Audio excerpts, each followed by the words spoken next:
Hello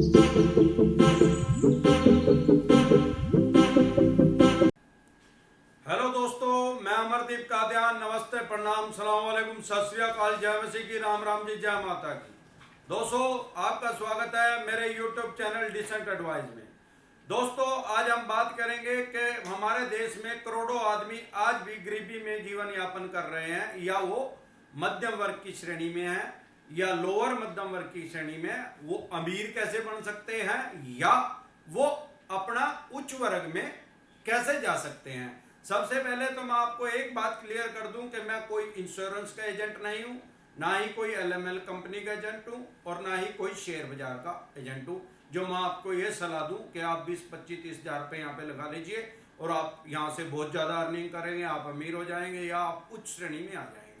मैं सिर्फ practical बात करूँगा जो आपको भी समझ में आ जाएगी। आपके यार प्यारे रिश्तेदार कोई कर रहे होंगे, आपके मोहल्ले पड़ोस में भी चोर होगा। दोस्तों, सबसे पहले हम एक बात समझेंगे कि अगर आप आज से 5 साल पहले हम गरीब थे या मुझे 5 साल पहले फाइनेंशियल प्रॉब्लम थी, मैं पूरा था उस टाइम भी, एक आधा मैं लोन लेके अपना काम चला रहा था, तो मेरी सिचुएशन और जो काम मैं 5 साल पहले कर रहा था आज भी मैं वही काम कर रहा हूं, तो मेरी सिचुएशन आज भी वैसी है। हो सकता है उससे भी आज से मैं बदतर हो चुकी हूँ। तो होगा क्या, मुझे ये सोचना चाहिए कि मैं 5 साल बाद क्या करूंगा। व्यापारी जो होता है वो अगले 5 साल का विजन लेके चलता है कि मैं कोई काम स्टार्ट करूं, मुझे 5 साल के बाद इस काम में कितना प्रॉफिट हो सकता है, मुझे ये सोचना चाहिए। अब अगर मैं 5 साल पहले फाइनेंशियली डाउन था, आज भी उसी सिचुएशन में हूं, उससे भी डाउन हूं, तो क्या होगा, अगले 5 साल में मेरे बच्चे और बड़े हो जाएंगे, उनका खर्चा और बढ़ जाएगा। तो स्वाभाविक बात है, अगर मैं यही काम करता रहा तो मैं अगले 5 साल में इससे भी ज्यादा और ज्यादा डाउन हो जाऊंगा। तो सबसे पहले मुझे जो समझ में आता है कि पढ़ाई का और व्यापार का आपस में कोई कनेक्शन नहीं है। यह नहीं है कि हम बहुत ज्यादा पढ़ गए तो हम बहुत ज्यादा अच्छे व्यापारी बन जाएंगे, या हम बहुत ज्यादा अच्छे व्यापारी हैं तो हम बहुत ज्यादा पढ़े लिखे हैं। क्योंकि मैं यहाँ जैसे करनाल हरियाणा में रहता हूँ, यहाँ की अगर मैं बात करूँ, यहाँ पे आज से 30-35 साल पहले एक आदमी ने एक दुकान खोली यहाँ पे। उसको क्या प्रॉब्लम थी कि वो खुद से बेरोजगार था। उसने समस्या क्या देखी लोगों की कि बेरोजगारी बहुत बड़ी समस्या है, आज से 30-35 साल पहले भी थी।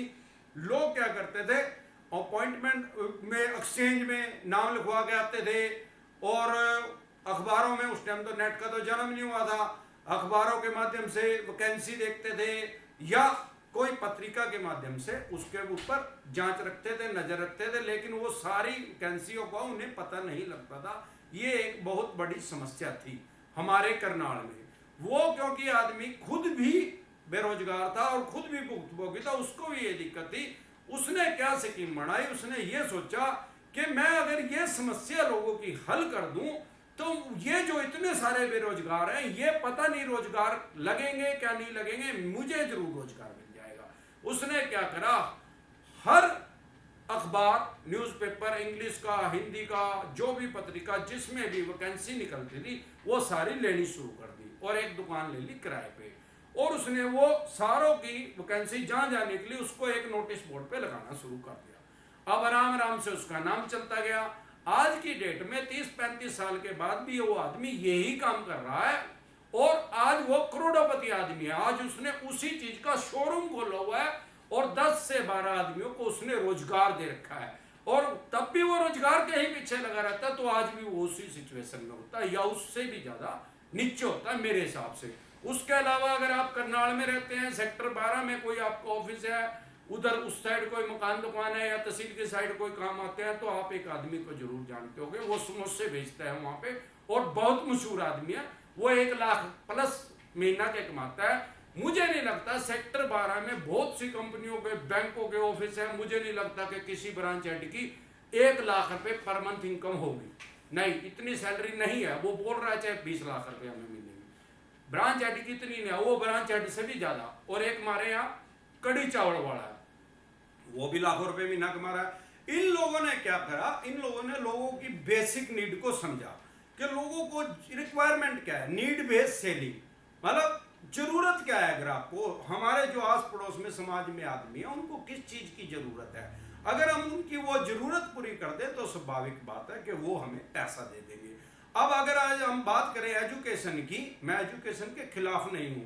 बहुत से आदमी आप में से, हमारे में से, समाज में से जो बहुत ज्यादा पढ़े हुए हैं, उनकी आज अगर एवरेज इनकम मैं मानूं, एमए, डबल एमए, पीएचडी, उनकी जॉब नहीं लगी या लग भी गई तो उनकी एवरेज इनकम मैं मान के चलता हूं 30-35 हजार रुपए, बस मोटा मोटा। ये जितने 12 सेक्टर में मल्टीनेशनल कंपनी के ऑफिस हैं, जो भी हैं, ये 25 से 30 हजार रुपए इनकी इनकम हो सकता है 35 हजार रुपए आम की, जो वहां पे लगा हुआ एम्प्लॉइज है। वो 10 बात सुनता है, 9 से 5 बजे वहां जाता है, अपने बॉस की 10 बात सुनता है, कई बार तो इवन वो गालियां तक भी उनको देते हैं, लेकिन वो क्या करे, वो मजबूर है। लेकिन अगर वो बाहर निकल के देखे तो जो आज ई रिक्शा भी चला रहा है वो भी 30 से 40 हजार रुपए महीना कमा रहा है।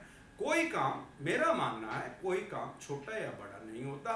हमें कोई भी काम, ये जरूरी नहीं है कि हमें कड़ी चावल ही बेचने हैं या हमें उसी आदमी का काम करना है। हम कोई भी एक एक्स्ट्रा अर्निंग हमें स्टार्ट करना चाहिए। अब सवाल यह है कि मैंने आज तक ये देखा है, मैं 23 साल से व्यापार कर रहा हूं, कि कोई भी आदमी एक इनकम से आज तक अमीर नहीं बना।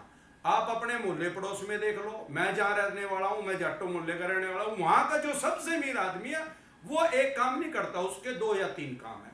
आप जिस मोहल्ले के रहने वाले हो, जिस गांव के रहने वाले हो, आप उस गांव का जो सबसे अमीर आदमी है उसको उठा के देखो कि वो आदमी तरक्की कैसे कर, सबसे अमीर कहां से बना। वो सिर्फ खेती से सबसे अमीर नहीं बना, वो जरूर 2 या 2 से अधिक काम कर रहा है। अब आप अपने शहर में ले लो, जिस शहर में आप रहते हो वहां का अमीर आदमी जो है वो भी 2 या 2 से अधिक काम कर रहा है। तो इसका मतलब ये बेसिक पॉइंट हमें ये समझ में आना चाहिए कि अगर हमें अमीर बनना है, अगर हमें अमीर बनना है तो हमें 2 या 2 से अधिक काम करने होंगे। तो इसका मतलब बेसिक पॉइंट ये है। अब हमें करना क्या चाहिए?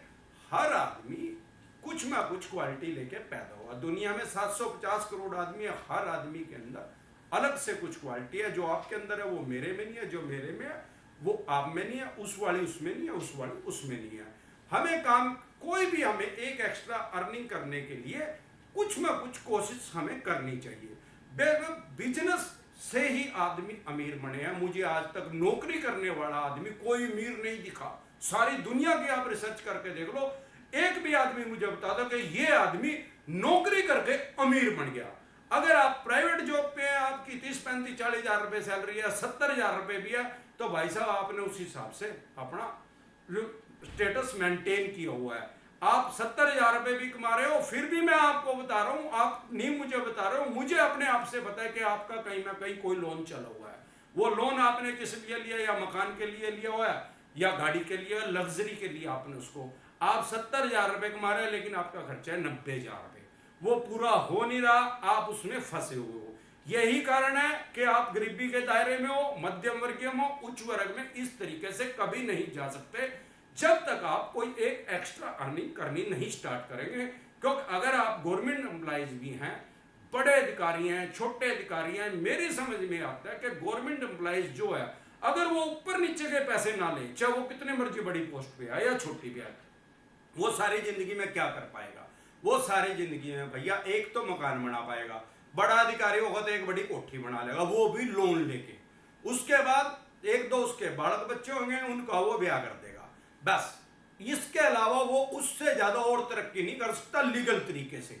अगर उसने कोई व्यापार नहीं करा या कोई ऊपर नीचे को पैसे नहीं ले रहा है, भ्रष्टाचार नहीं कर रहा है, तो वो इससे ज्यादा कुछ नहीं कर पाएगा।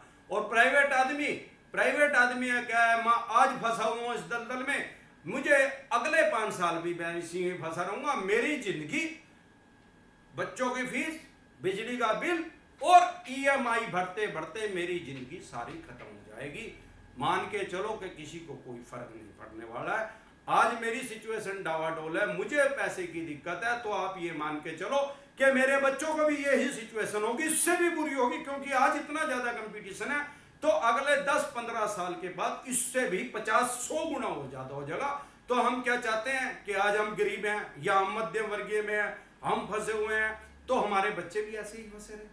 नहीं, दुनिया के अंदर कोई भी आदमी ये नहीं चाहता। वो ये चाहता है कि मेरे साथ तो जो हो गया हो गया, मैं अपने बच्चों को गरीबी में ना छोड़ के जाऊं, मैं उनको इस सतर से बहुत उनका सतर ऊपर उठा जाऊं। तो उसके लिए हमें करना क्या है, हमें एक एक्स्ट्रा अर्निंग करने की जरूरत है। आपको ये देखना है कि आप में क्या क्वालिटी है। अब होता क्या है, बिजनेस अगर जब भी आप कोई भी करोगे, छोटा या बड़ा, उसमें दिक्कत क्या आएगी वो मैं आपको अभी बता देता हूं, क्योंकि मैं पिछले 23 साल से बिजनेस कर रहा हूं। सबसे पहले क्या होता है, चट्टी, फिर होता है वट्टी, फिर होता है खट्टी। चट्टी मीन्स जब हम पहले साल कोई काम शुरू करेंगे तो 90% चांस है कि हमें उसमें लॉस होगा। दूसरे साल वट्टी, वट्टी मीन्स घाटा बराबर। दूसरे साल भी अगर हम उसी काम को करते रहेंगे तो जो हमारा पहले साल घाटा हुआ था वो दूसरे साल हमारा लॉस बराबर हो जाएगा, हमें कोई प्रॉफिट नहीं हो पाएगा।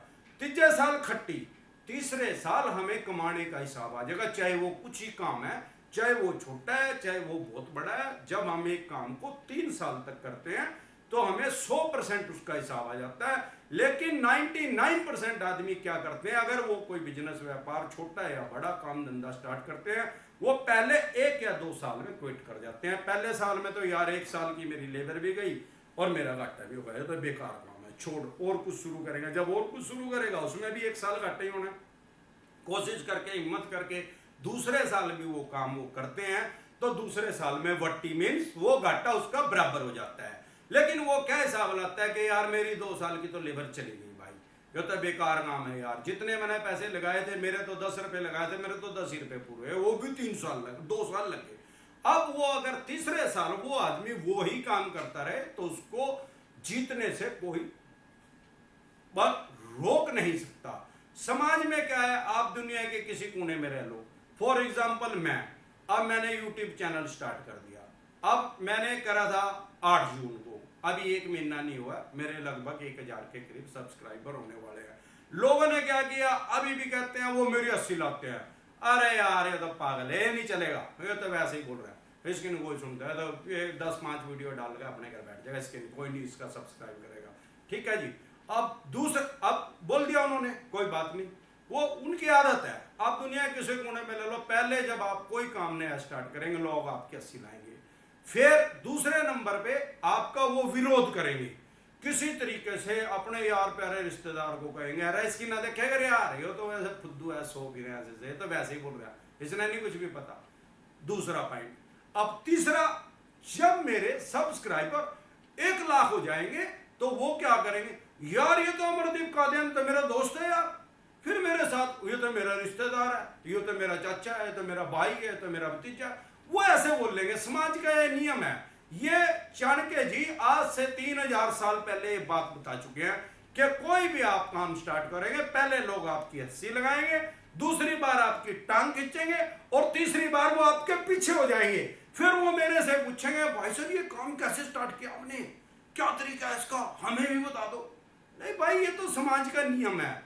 आपको गाना है, कुछ तो लोग कहेंगे, लोगों का काम है कहना। अरे कहने दो भाई, जो मर्जी कहने दो, आपका जो दिल करता है, आप में जो क्वालिटी है, जिस काम में आपको मजा आता है, जो काम आप आज कर रहे हैं उसको करते रहिए। उसके अलावा कोशिश कीजिए कि आप एक काम एक्स्ट्रा अर्निंग के लिए कोई भी छोटा या बड़ा बिजनेस स्टार्ट कीजिए, क्योंकि सबसे ज्यादा फायदा बिजनेस में ही है। एक कंपनी है यहाँ 12 सेक्टर में, उसका ऑफिस है, सन 82 में उसने काम किया स्टार्ट, उसके फादर के पास 50,000 रुपए थे, बॉम्बे की, वो बॉम्बे से स्टार्ट हुई थी वो, तो आज की डेट में वो 72,000 करोड़ रुपए की कंपनी है। अब सवाल यह है कि 72,000 करोड़ रुपए कहां से आ गए उसके पास। मैंने कैलकुलेशन करके देखी, 82 से लेके आज तक 38 साल हुए हैं। अगर मेरे दादा के पास उस टाइम 50,000 रुपए होते और वो बैंक में रख देते उसको, आज वो होते 16,80,000 रुपए बैंक के हिसाब से। और 16,80,000 कहाँ है भैया, और 72,000 करोड़ कहाँ है, वो पैसा कहां से आया। उस आदमी ने क्या किया, उस 50,000 रुपए से बिजनेस स्टार्ट किया। बिजनेस के बाद उसने बैंकों से लोन लिया, लोन लेके वो तरक्की करता चला गया, क्योंकि किसी भी बैंक का या किसी भी फाइनेंस कंपनी का पर मंथ का अगर ब्याज लगाए 2% से ज्यादा किसी फाइनेंस कंपनी या बैंक का नहीं है, मैक्सिमम बता रहा हूं मैं आपको। और आप कोई भी काम स्टार्ट करोगे 20 से 25% के बिना बचत के कोई भी बिजनेस नहीं है। आप क्या सोचते हैं कि कोई आदमी 10,000 रुपए का हमें सामान बेच रहा है, क्या वो उस पर 200 रुपये बचा रहा है? 2% पे काम कर रहा है? नहीं, वो कम से कम उस पर 1,500-2,000 रुपया बचा रहा है। 1,000 तो पक्का बचा रहा है, 10% हो गए। वो बैंक से लोन लेके उसने वो काम स्टार्ट किया, बैंक उससे 1-1.5% ले रहा है, मैक्सिमम 2% ले रहा है, और वो मेरे से 10% ले रहा है। तो यही कारण है उनका जीतने का। अब हमें दिक्कत क्या है? मध्यम वर्गीय परिवार में हम लोन तो लेते हैं, लेकिन हम लोन लेते हैं लग्जरी के लिए। और यार एक बड़ी गाड़ी ले लेते हैं, एक आईफोन ले लेते हैं, एक बड़ा टीवी लेते हैं, फ्रिज ले लेते हैं, लग्जरी के लिए हो। तो वो क्या हुआ, उससे कोई इनकम नहीं। हमने बड़ी गाड़ी ले ली, अब हमारा खर्चा बढ़ गया, तेल ज्यादा उगेगा, सर्विस ज्यादा होगी, डेप्रिसिएशन का कॉस्ट बढ़ गई, हर चीज की कॉस्ट बढ़ गई। तो उससे क्या हुआ, हमारी इनकम नहीं हुई। ये जितने सक्सेसफुल आदमी हुए हैं, ये हुए तो बैंक के थ्रू ही हैं। ऐसा कोई मुझे आदमी नहीं दिखता। आप मुझे एक आदमी दिखा दो भाई उसने तो 500 करोड़ रुपए, 10,000 रुपए, करोड़ रुपए कमा लिए, उसने तो किसी से लोन नहीं लिया भाई साहब, उसने तो अपने आप ही कर दिया।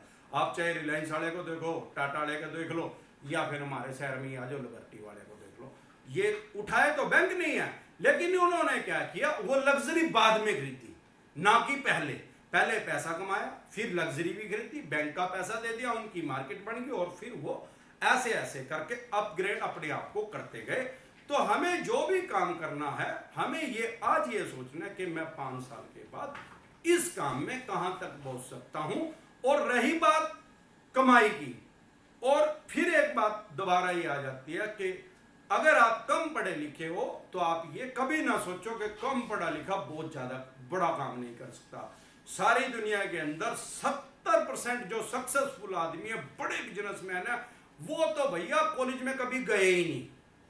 30% ऐसे आदमी, और वो जो 30% वो भी बहुत ज्यादा पीएचडी नहीं कर रहे हैं, कुछ कर रहे होंगे, जो कर भी रहे होंगे उनके किसी बाप दादा ने काम स्टार्ट किया, उन्होंने तो किया ही नहीं। वो जो आज पीएचडी करके राजा बने हुए आपको हमें दिख रहे हैं, उन्होंने नहीं किया। ये दोनों चीजें अलग है। अगर मैं आपको लाइव एग्जांपल दूं अपना, मेरा लड़का है आज वो 10वीं क्लास में हो गया है, जब वो 4th क्लास में था तो आजकल होती है स्कूल में पीटीएम, पेरेंट्स टीचर मीटिंग, पहले तो हमारे टाइम में नहीं होती थी। मैं गया वहां पे, उसके नंबर आए पाए 85%। मैंने कहा यार 85%, ये तो कोई लॉजिक नहीं है। मैंने उसकी मैम को बोला, मैम इसके मेरे लड़के का 85% नंबर कैसे आ गए भाई? कहने लगी सर हम तो बहुत अच्छा पढ़ाते हैं। और मैंने कहा यार अच्छा पढ़ाते हैं, मैं कब कह रहा आपको मेरे लड़के को अच्छा पढ़ाओ, मैं तो नहीं बोल रहा हूं। अरे आज इसके 85% नंबर आ गया, मैं आपको आज नहीं रोकूंगा, कल को 95% लाएगा। अब जब ये 95% नंबर लाएगा तो आपको कोई यहाँ करनाल में कोई कंपनी दिख रही है जो 50 लाख रुपए का इसको पैकेज दे देगी? नहीं, कहां जाएगा? अगर ये बहुत ज्यादा पड़ गया, 99%, 100% इसके नंबर आने लग गए, ये तो भाई यहाँ तो कोई कंपनी नहीं है भाई, यहाँ तो भाई बेंगलुरु जाएगा भाई, वहां मिलेगा इसको 30-35 लाख का पैकेज, या फिर ये अमेरिका जाएगा, ऑस्ट्रेलिया जाएगा, विदेश जाएगा। अरे कल को मैं बूढ़ा हो जाऊंगा, ये जवान हो जाएगा, ये पढ़ता रहेगा। एक मेरे पास लड़का है, ये अमेरिका जाकर सेट हो रहा है। अरे मान के चलो कल को मेरी टांग टूट गई तो ये नहीं आएगा भैया, ये आ ही नहीं पाएगा। तो फिर उसका पैसे का फायदा क्या हुआ? जो मैं पैसा कमा रहा हूं, आज अर्निंग कर रहा हूं, मैं अपने लड़के को तो दूंगा। आप तो मेरे लड़के को ज्यादा पढ़ा के ज्यादा खराब कर रहे हो, आप मेरे लड़के को इतना ना पढ़ाओ। कहने लगी नहीं सर। मैंने कहा भाई तेरे को क्या दिक्कत है, आप मेरे को ये बताओ, आप अपने लड़के को पढ़ा लो। कहने लगी सर मेरी तो शादी नहीं हुई। अरे यार मोहल्ले पड़ोस में कोई तो होगा, चाचा ताऊ का, मम्मा का, मोहल्ले पड़ोस वालों ने फ्री में पढ़ा देना, तेरा ज्यादा ही पढ़ाने का जी कर रहा था। मेरे छोरे ने बहुत ज्यादा पढ़ा हुआ, मेरे को बहुत ज्यादा पढ़ाई नहीं चाहिए, मैं बहुत ज्यादा नहीं पढ़ रहा यार, मैं पूरा सक्सेसफुल हो रहा है, ये भी हो जाएगा 100%। मुझे नहीं लगता कि बहुत ज्यादा पढ़ने वाले कितने देखा लग रहा है, मैं सड़कों में फिरने लग रहे, 10-10, 12-12 हजार रुपए में नौकरी नौकरी। सक्षम युवा सरकार ने एक स्कीम चला रखी है, उसमें डबल एमए करे हुए बंदों को, मैं बहुत से आदमियों को जानता हूँ, वो 10-12 हजार रुपए कमाने के लिए वहां लाइन में खड़े हैं, उनको वो मिल भी नहीं रही, सिफारिश कर रहे हैं। और भैया पैसा कमाना मुश्किल तो है, पर वो नामुमकिन नहीं है, ये नहीं है, ये पॉसिबल नहीं है। आप रिक्वेस्ट आपसे ये है कि आप मेरे लड़के को ज्यादा ना पढ़ाएं बस, नहीं तो मैं आपकी कंप्लेंट, जो आपके पदाधिकारी है जिनका ये स्कूल है, मैं उनको आपकी कंप्लेंट कर दूंगा, भाई ये मेरे लड़के को खराब कर रही है। बस फ्यूचर में उस दिन का दिन आज का दिन है, उस बात को आज 6 साल हो गए, आपको शायद इस बात पे हंसी आएगी, लेकिन ये प्रैक्टिकल बात है। आज मेरे लड़के के 45 से 50% तक नंबर आ जाते हैं, और वो मुझे बहुत ज्यादा लग रहे, इतने आते रहे, बहुत ठीक है यार, पढ़ाई बेकार चीज नहीं है, पर आप मान के चलो पढ़ाई इतनी बढ़िया भी चीज नहीं है भाई, जाकर देख ले बाजार में, जाकर देख ले, मैं आपको 50 आदमियों के नाम गिनवा दूंगा, उनके फोन नंबर दे दूंगा मिलियन से। कितनी पढ़े हैं ये, दिन रात पढ़े हैं, क्या मिल गया इनको पढ़ने से? अरे ये उस एनर्जी को कहीं और यूज कर लेते तो आज ये पता नहीं क्या होते। पढ़ाई भी करते रहो, उनको धरातल का ज्ञान दो। पढ़ाई करने से क्या होता है, अक्षर का ज्ञान आ गया, पढ़ा दिया आपने, PhD एम.Com सब कुछ करवा दिया, उसको अक्षर का ज्ञान आ गया, उसको धरातल का ज्ञान है, उसको पता है पैसे कमाने। वो तो भाई देश सिखाएगा उसको, समाज सिखाएगा ये, तो उसको पहले ही सिखाना शुरू कर दो ना। मेरा मानना ये है, जब तक हम कुछ खोएंगे नहीं, कुछ हमारा गुम नहीं होएगा, हम कुछ ढूंढ नहीं सकते। फॉर एग्जाम्पल, अगर मेरे 100 रुपए कहीं गिर गए, मैं सेक्टर 12 गया, मैंने गाड़ी खड़ी करी और मैं वहां से गया शॉपिंग मॉल तक, वहां चला गया, अब मेरे 100 रुपए कहीं रास्ते में गिर गए, और शॉपिंग मॉल में जाते ही मुझे पता लग गया कि यार 100 रुपए तो कम है। अब मुझे पता लग गया भाई गाड़ी से लेके और यहां तक मेरे 100 रुपए गिरे हैं, तो स्वाभाविक बात है कि मैं वापसी आऊंगा, चाहे मैं कितना भी अमीर हूं और चाहे कोई कितना भी गरीब, और चाहे मेरे से कोई 1000 गुना अमीर हूं, वो भी सोचेगा नहीं यार इतना रास्ता है 100 गज का, मेरे 100 रुपए पा जाएंगे, मैं जाता हूँ देखने के लिए। एक बार मैं या कोई भी आदमी मेरी जगहों को वो जरूर जाएगा उस गाड़ी तक देखने के लिए। अब जब वो जाएगा, वो नीचे देखता, हवा में तो देखेगा नहीं भाई उड़ नहीं रहे हैं, उसको पता है वो नीचे गिरे हैं, वो देखता हो जाएगा भाई किसी ने नहीं उठाए तो मेरे मिल गए। अब मैं नीचे देखता हो जा रहा हूँ, हो सकता है मुझे 2000 रुपए का नोट पा जाए, किसी और का गिरा और वो मुझे पा जाए, मेरा 100 का ना पाए और किसी का भी तो गिर सकता है। मुझे 2000 का मैंने देखा कोई भी नहीं है यार, मैंने अभी टेप में डाल दिया। अब क्या हुआ, मेरे 100 रुपए गुम हुए थे, मेरे को पा गए 2000 रुपए। हो सकता है मेरे 100 ना पाए। अब सवाल ये आता है कि अगर मेरे 100 रुपए गिरे ही ना, वो गुम ही ना होए, तो भाई साहब मैं कभी भी ना तो वापसी आऊंगा और ना ही नीचे देखते हुए जाऊंगा। जब तक मैं कुछ गुम नहीं करूंगा तो मैं कुछ नहीं ढूंढूंगा। आप कोई काम जब तक स्टार्ट नहीं करेंगे तब तक आप सक्सेसफुल कैसे होंगे? हमारी सफलता किस चीज पे निर्भर करती है? अरे भैया, जैसे आदमियों के साथ आप रहते हो ना, अगर जैसे आप 5 आदमियों के साथ रहते हो ना, उसी का आप एवरेज आप बन जाते हो।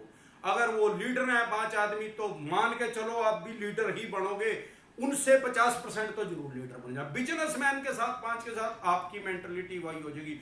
चोर 5 के साथ 5 चोर है, आपका भी दिल चोरी करने का, जा रहे हैं जारीगा, ठग है ठगी का, डाकू है डाका मारने का दिल करेगा आपका। एवरेज आपका वही रहेगा जैसे आप 5 आदमियों के साथ रहते हो। ज्यादातर मैंने जो देखा है, जितने अनसक्सेसफुल आदमी हैं दुनिया के अंदर किसी भी काम में, आप उनसे मिलो, वो आपको सिर्फ एक और एक पॉइंट बताएंगे कि भाई साहब किस्मत खराब है। अरे किस्मत खराब है, वो कोशिश उसने करी 1 या 2 बार, 1-2 बार में कोई सफल नहीं होया, वो तो कह रहा है किस्मत खराब है भाई। तो उस किस्मत खराब वाले आदमी से बचो जो ये कह रहा है। अगर आप उससे 10-20 बार मिलोगे, आप भी बोलने लग जाओगे मेरी भी किस्मत खराब है भाई। फिर आप अपने घर जाके वो बोलने लग जाओगे, 5-10 बार अपनी बीवी को बोल लोगे, वो भी कहेगी किस्मत खराब है, और फिर आपके बच्चे भी कहने लग जाएंगे किस्मत खराब है। तो आपका जो बाकी का जीवन बचा हो वो गरीबी में ही जाएगा, क्योंकि आप कह रहे हो कि मेरी किस्मत खराब है। नहीं भाई, किस्मत कुछ नहीं खराब है, आपने कोशिश दोबारा नहीं की, इसलिए आपकी किस्मत खराब है। जितने नेगेटिव आदमी हैं, जितने अनसक्सेसफुल आदमी हैं, उनका सबका एक ही डायलॉग है, भाई मेरी तो किस्मत खराब है। जितने सक्सेसफुल आदमी हैं, किसी भी बिजनेस में, व्यापार में, किसी भी काम में सक्सेसफुल है, वो किस्मत को कुछ नहीं मानते। यार किस्मत एक बार कर देगी यार, बार बार थोड़ी किस्मत मेरे को बचा लेगी। मैं पिस्टल रख लूं और गोली उसमें डाल लूं, अब बता किस्मत मेरा क्या करेगी भाई? वह तो मरूंगा ही। अब किस्मत मेरी बढ़िया है खराब कहाँ है भाई? मैं एक ऐसे आदमी को जहाँ कलंदरी गेट में है, वो दिव्यांग है, उसके दोनों पैर नहीं है, आज की डेट में उसके 3 कंप्यूटर सेंटर हैं, और वो 8 से 10 आदमियों को एम्प्लॉइज लगाया। वो भी ये बोल सकता था यार मेरे तो भाई पैर ही नहीं है दोनों, मेरा तो अधरंग हो गया था भाई बचपन में ही, और मैं तो भाई पैरालिसिस हो गया था, मैं तो, मेरी तो किस्मत खराब है। तो किस्मत कोई मायने नहीं रखती, कोशिश सबसे बड़ी चीज है।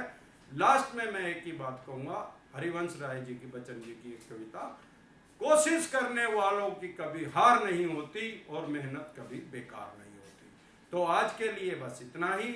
आप ऐसे ही मेरे चैनल पर अपना प्यार और आशीर्वाद बनाए रखिए, और अगर आपको मेरी वीडियो ये अच्छी लगी हो तो प्लीज लाइक करें, शेयर करें, कमेंट करें, और बेल आइकन का बटन दबाना ना भूलें। नमस्कार।